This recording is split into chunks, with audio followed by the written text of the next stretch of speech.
তোমরা আমাকে গল্প লেখক বলেই জানো, কিন্তু আমি যে একজন ভালো শিকারী এ খবর নিশ্চয়ই তোমাদের জানা নেই। আমি নিজেই একথা জানতাম না শিকার করার আগের মুহূর্ত পর্যন্ত। আজকাল প্রায়ই শোনা যায় কোথায় কোথায় নাকি 10-12 বছরের ছেলেরা 10-12 হাত বাঘ শিকার করে ফেলেছে।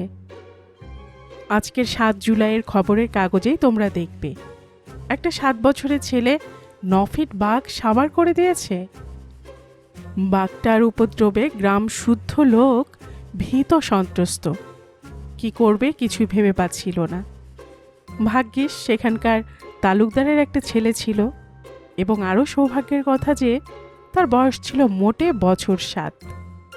তাই গ্রামবাসীদের বাঘের কবল থেকে এত সহজে পরিত্রাণ পাওয়া সম্ভব হলো। তোমরা হয়তো বলবে যে ছেলেটার ওজনের চেয়ে বন্দুকের ওজনই যে ভারী। তা হতে পারে, তবে একথা আমি অবিশ্বাস করি না, বিশেষ করে যখন খবরের কাগজে ছাপার অক্ষরে নিজের চোখে দেখেছি। আমার ভালুক শিকারের খবরটাও কাগজেই দেখেছিলাম। তারপর থেকেই তো ঘটনাটাই আমার দারুণ বিশ্বাস হয়ে গেছে। প্রথমে আমি ধারণা করতেই পারিনি যে আমিই ভালুকটাকে মেরেছি, এবং ভালুকটারও মনে যেন সেই সন্দেহ বরাবর ছিল মনে হয় মরার আগ পর্যন্ত। কিন্তু যখন খবরের কাগজে আমার শিকার কাহিনী নিজে পড়লাম, তখন নিজের কৃতিত্ব সম্বন্ধে অমূলক ধারণা আমার দূর হলো। ভালুকটা সন্দেহ বোধ করি শেষ অবধি থেকেই গেছিল, কেননা খবরের কাগজটা চোখে দেখার পর্যন্ত তার সুযোগ হয়নি। কিন্তু না হোক, সে নিজেই দূর হয়ে গেছে। সেই রোমাঞ্চকর ঘটনাটাই এবার তোমাদের বলি। আমার মাসতুতো বড়দা সুন্দরবনের দিকে অনেক জমিটমি নিয়ে চাষবাস শুরু করেছেন। সেদিন তার চিঠি পেলাম, এবার গ্রীষ্মটা এধারেই কাটিয়ে যাও না, নতুন জীবনের আস্বাদ পাবে, অভিজ্ঞতাও বেড়ে যাবে অনেক। সঙ্গে করে কিছুই আনতে হবে না, কেবল কয়েক জোড়া কাপড় এনো।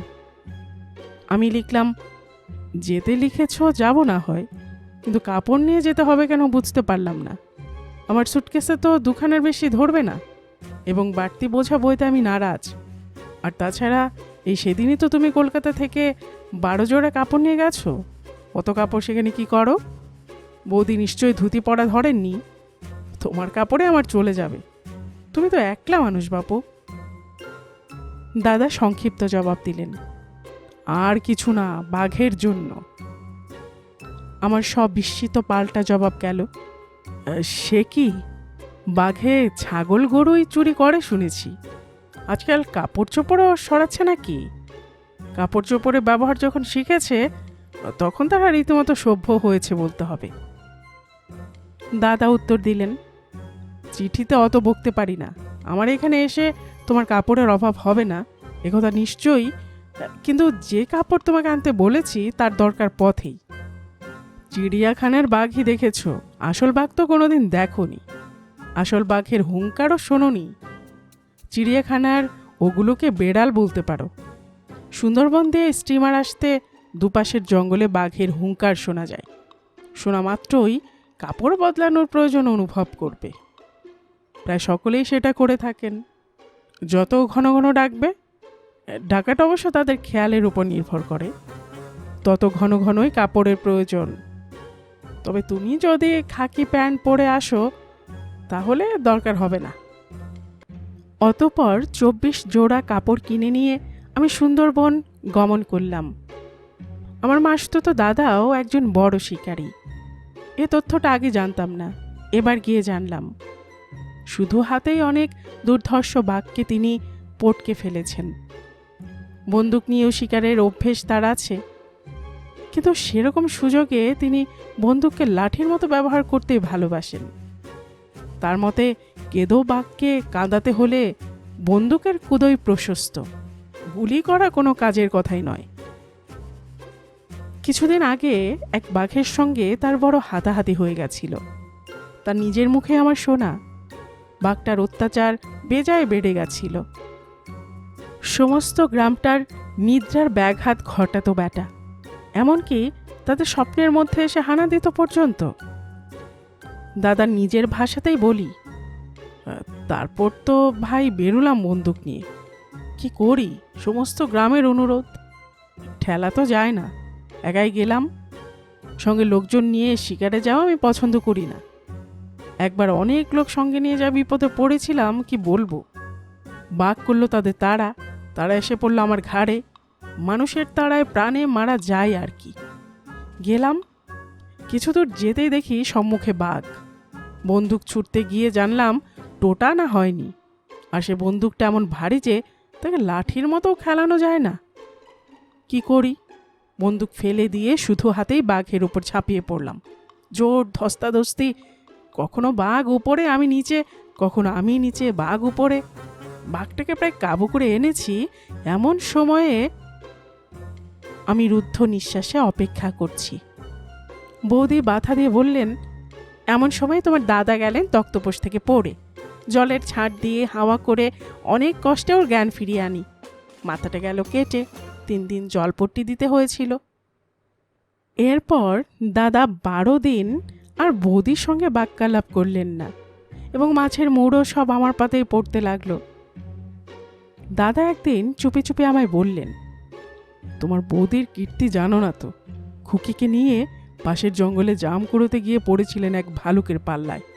খুকি তো পালিয়ে এলো।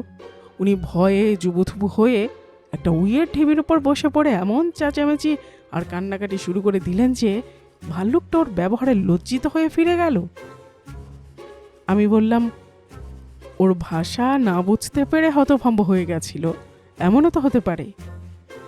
দাদা বিরক্তি প্রকাশ করলেন, হ্যাঁ, ভারী তো ভাষা, প্রত্যেক চিঠিতে 200 করে বানান ভুল। বৌদির পক্ষ সমর্থন করতে আমাকে অন্তত মাছের মোড়োর কৃতজ্ঞতা সূত্রে বলতে হলো, ভালুকরা শুনেছি সাইলেন্ট ওয়ার্কার, বক্তৃতা টক্তৃতা ওরা বড় পছন্দ করে না। কাজে বৌদি ভালুকটার আবার ব্রহ্মাস্ত্রই প্রয়োগ করেছিলেন, বুঝলে দাদা। দাদা কোনো জবাব দিলেন না, আপন মনে গজরাতে লাগলেন। বৌদির তরফে আমার ওকালতি শুনে তিনি মুষড়ে পড়লেন কি খেপে গেলেন ঠিক বুঝতে পারলাম না, কিন্তু সেদিন বিকেলেই তার মনোভাব টের পাওয়া গেল। দাদা আমাকে হুকুম করলেন পাশের জঙ্গল থেকে এক ঝুড়ি জাম কুড়িয়ে আনতে, সেই জঙ্গল যেখানে বৌদির সঙ্গে ভালুকের প্রথম দর্শন হয়েছিল।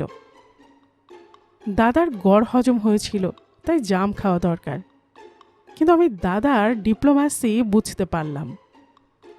আমাকে ভালুকের হাতে ছেড়ে দিয়ে আমাকে শুদ্ধ বিনা আয়াসে হজম করার মতলব। বুঝলাম বৌদির পক্ষে যাওয়া আমার ভালো হয়নি। আমতামতা করছি দেখে দাদা বললেন, আমার বন্দুকটা না হয় নিয়ে যা, কিন্তু দেখিস ভুলে ফেলে আসিস না যেন। উফ, কি কুটচক্রী আমার মাসতুতো বড়দা।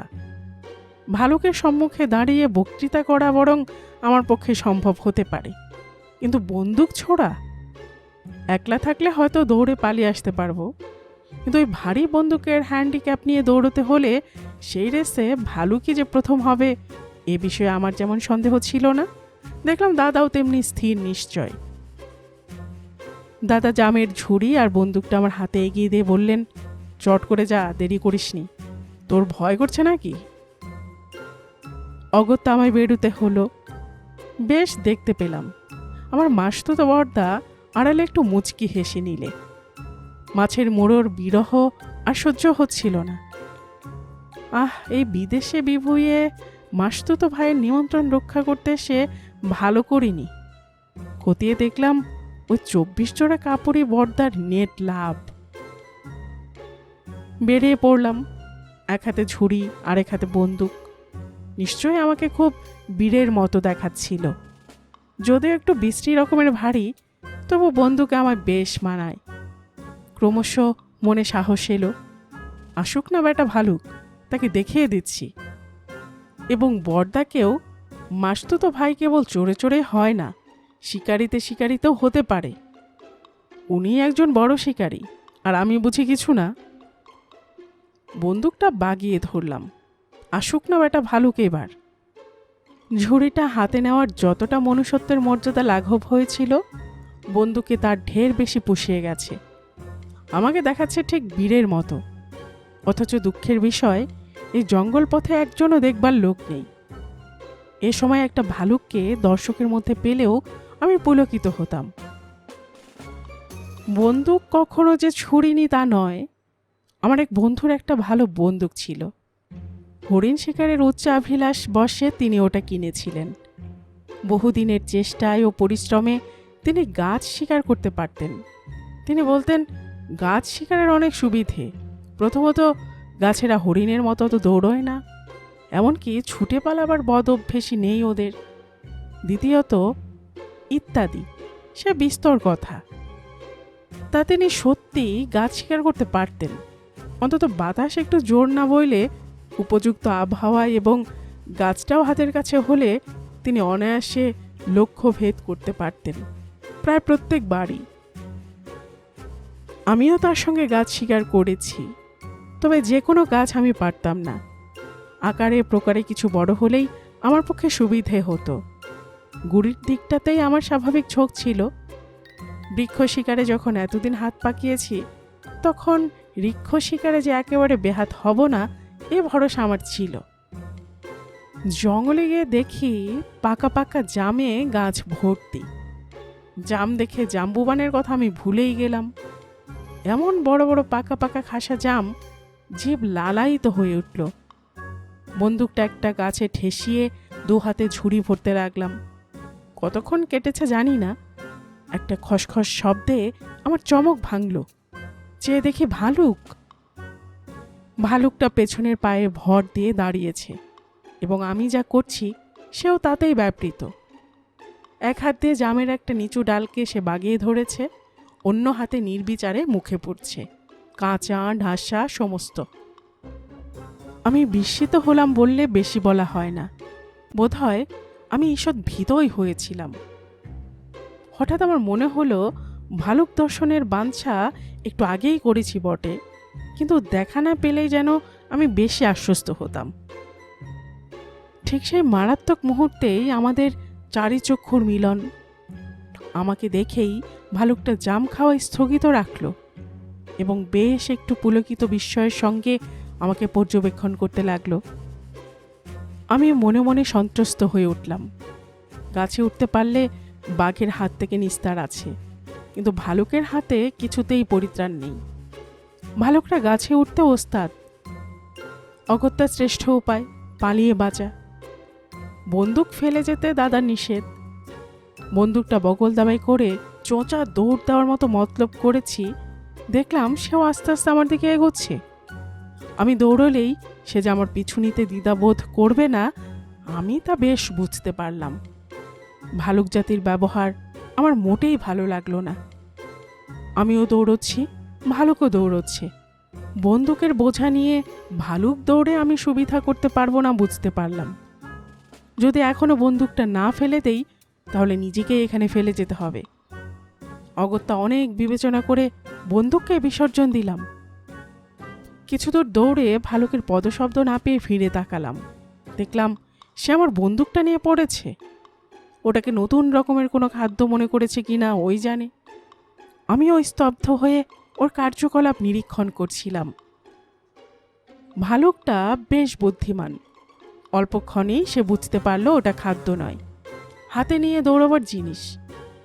এবার বন্দুকটা হস্তগত করে সে আমাকে তাড়া করল। বিপদের উপর বিপদ। এবার আমার বিপক্ষে ভালুক এবং বন্দুক। ভালুকটা কিরকম শিকারী আমার জানা ছিল না। বন্দুকে ওর হাত অন্তত আমার চেয়ে খারাপ নয় বলেই আমার আন্দাজ। যা ভেবেছিলাম ঠিক তাই। কয়েক লাফ না যেতেই পেছনে বন্দুকের আওয়াজ। আমি চোখ কান বুজে শটান শুয়ে পড়লাম, যাতে গুলিটা লক্ষ্যভ্রষ্ট হয়। যুদ্ধের তাই রীতি কিনা। তারপর আবার দুরুম, আবার আবার সেই বন্দুক গর্জন। আমি দূরে দূরে বক্ষে শুয়ে শুয়ে দুর্গা নাম করতে লাগলাম। ভালুক শিকার করতে এসে ভালুকের হাতে না স্বীকৃত হয়ে যাই। আমি চোখ বুজেও যেন স্পষ্ট দেখছিলাম ভালুকটা আস্তে আস্তে আমার দিকে এগিয়ে আসছে। তার গুলিতে আমি হতাহত। অন্তত একটা কিছু যে হয়েছি সে বিষয়ে সে নিঃসন্দেহ। গুলির আঘাতে না যাই, ভালুকের আঘাতে এবার গেলাম। মৃত্যুর পূর্বক্ষণে জীবনের সমস্ত ঘটনা বায়োস্কোপের ফিল্মের মতো মনশ্চক্ষের উপর দিয়ে চলে যায় বলে একটা গুজব শোনা ছিল। সত্যিই তাই, একেবারে হুবহু। ছোটবেলার পাঠশালা পালিয়ে আম্র শিকার থেকে শুরু করে আজকের ভালুক শিকার পর্যন্ত প্রায় 400 পাতার একটা মোটা সচিত্র জীবন স্মৃতি আমার মনে মনে ভাবা, লেখা, ছাপানো, প্রুফ কালেক্ট করা, এমনকি তার 5000 কপি বিক্রি অবধি শেষ হয়ে গেল। জীবন স্মৃতি রচনার পর আত্মীয় স্বজনের কথা আমার স্মরণে এলো। পরিবার আমার খুব সামান্যই, একমাত্র মা এবং একমাত্র ভাই। সুতরাং সে দুশ্চিন্তা সমাধা করাও খুব কঠিন হলো না।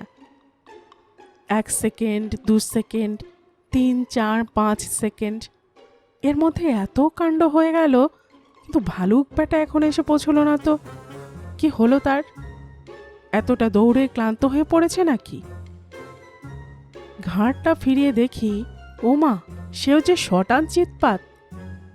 সাহস পেয়ে উঠে দাঁড়ালাম। এ ভালুকটা তো ভারী অনুকরণ প্রিয় দেখছি, কিন্তু নড়ে না চড়ে না যে। কাছে গিয়ে দেখলাম নিজের বন্দুকের গুলিতে নিজেই মারা গেছে বেচারা।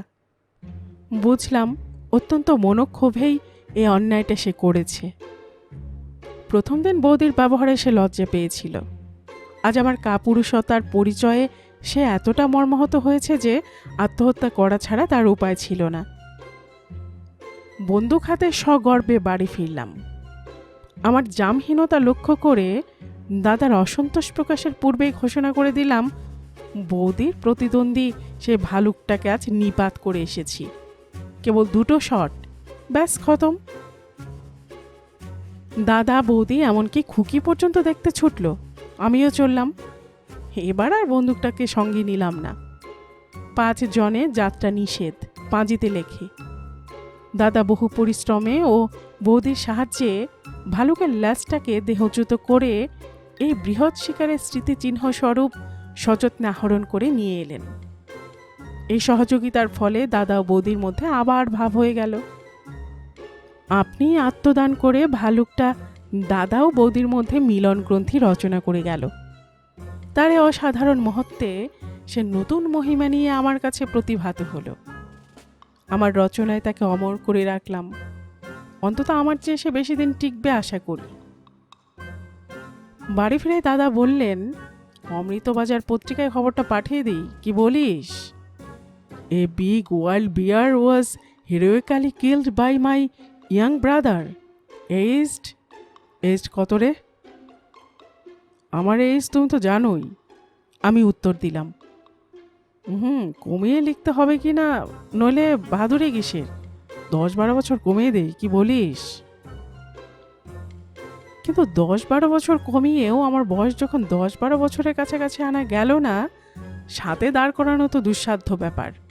তখন বাধ্য হয়ে ইয়াং এই বিশেষণের উপর নির্ভর করে আমার বয়স আলপতাটা লোকের অনুমানের উপর ছেড়ে দেওয়া গেল। সেদিন আমার পাতে 2 মুড়ো পড়ল। খুকি মাকে বলে রেখেছে তার মুড়োটা কাকামণিকে দিতে। আমি আপত্তি করলাম না। ভালুকের আত্মবিসর্জনে যখন করিনি, খুকির মুড়ো বিসর্জনে বা করব কেন? সবচেয়ে আশ্চর্য এই, আমার ঝোলের বাটির অস্বাভাবিক উচ্চতা দেখেও দাদা আজ ভ্রুক্ষেপ করলেন না। স্টোরি গল্প চ্যানেলে এতক্ষণ আপনারা শুনছিলেন শিবরাম চক্রবর্তীর লেখা একটি গল্প, আমার ভালুক শিকার। আর এতক্ষণ গল্প পড়ে শোনাচ্ছিলাম আমি, রোমানা নূপুর।